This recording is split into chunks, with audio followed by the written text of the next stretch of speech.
One day, a brave explorer found the king's house. While at Old Manor, Tinkle frets over his backyard coop secrets he should meddle in. Though Tinkle dislikes wilderness, he won't let others trespass, fearing rivals, while Karen wonders if he can escape this conflict. The girl from days ago sometimes borrows chickens, a sly look like a tiny pirate. The manor staff are helpless against her, forcing Karen to install alarms. Even the chickens laughed. Just when Barbara is about to start doing laundry, she spots two figures in the distance and quickly recognizes the dashing Major Priscilla. Clearly, they're agents sent by Tinkle, and Erickson and Barbara swiftly hide. Luckily, Priscilla isn't after them this time. With a smile that could convince anyone, Priscilla invites Karen to dinner, who has no choice but to bow to this untouchable bigwig and dress up for Old Manor. In the Manor's grand hall, Karen meets Elder, Tinkle's cousin, who's clearly got reliable connections courtesy of her dad. Unfortunately, Elder isn't a fan of this arrogant cousin who loves to jab at Karen with snarky comments about his noble lineage.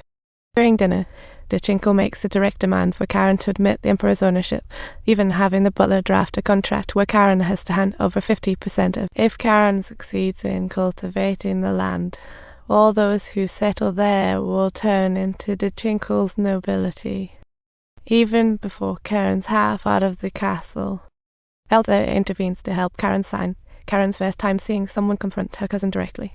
After a casual chat, Elder invites Karen to a harvest festival in a month and even hands him her handkerchief.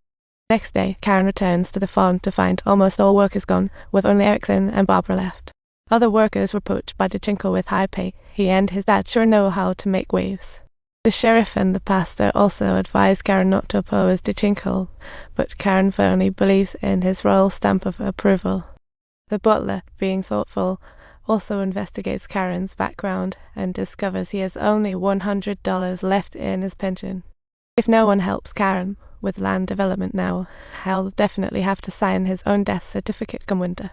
Hearing this, Tinkle wears a smirk. That evening, he honors Karen with a small doll, just to show his great respect for Karen's lowly status.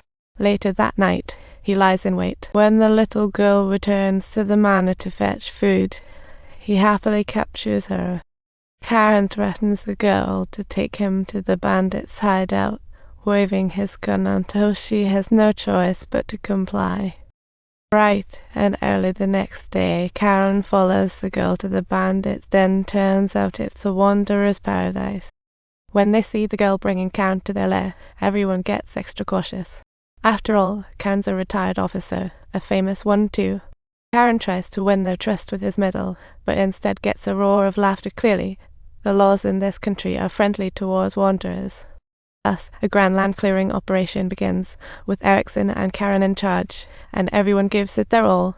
It's quite the spectacle. That night, everyone gathers for a toast, and the little girl performs a special dance for Karen, turning the vibe up to 11. She tosses a stick tied with a red ribbon at Karen, asking him to pick it up and become her new bestie. Karen is momentarily speechless at the request, so he gently pushes the stick aside, preferring not to get too close to the little girl just yet. Harvest Festival Day arrives, and Tinkle hears that Karen employed the money for land clearing while hiding Barbara and her husband. He's grinning from ear to ear. Before heading to Old Manor, Karen sends Erickson to the coast for some white clay, and then he goes all out dressing up for his visit to Old Manor. Tinkle mocks Karen's snobbishness, teasing if her wig was picked off the market.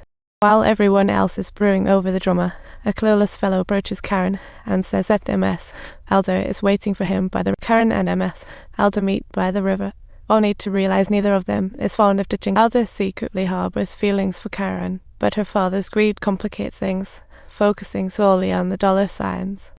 They make a simple agreement, which catches Karen off guard. Then Tinkle sneaks in and has Erickson captured. How sinister.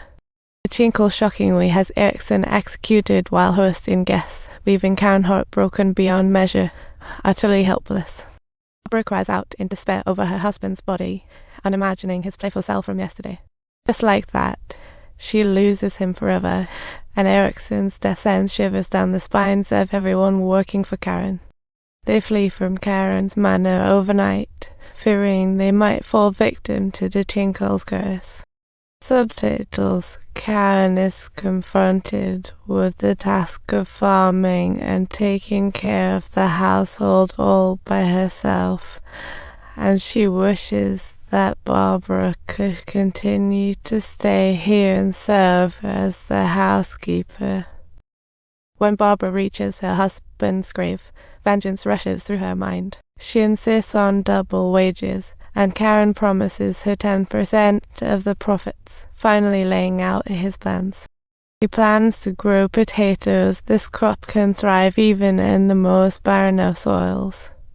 Overnight, the little girl sneaks back to the manor, finding it no longer bothers her to escape those pesky Romani. She wants to take herself back home, but worries for her safety instead. In the manor, Karen, the pastor, grieving Barbara, and the surviving little girl find solace in each other. As winter draws near, Karen must kickstart the cultivation of his test plot. Soon, snow blankets the barren land, and the little girl falls ill due to food shortages, even with Barbara preparing her medicine. Yet, without enough nourishment, the little girl might not survive the winter. Meanwhile, the Tinkle at Old Manor hears from the butler that Karen has brought a batch of potatoes from Germany, scheming his next move.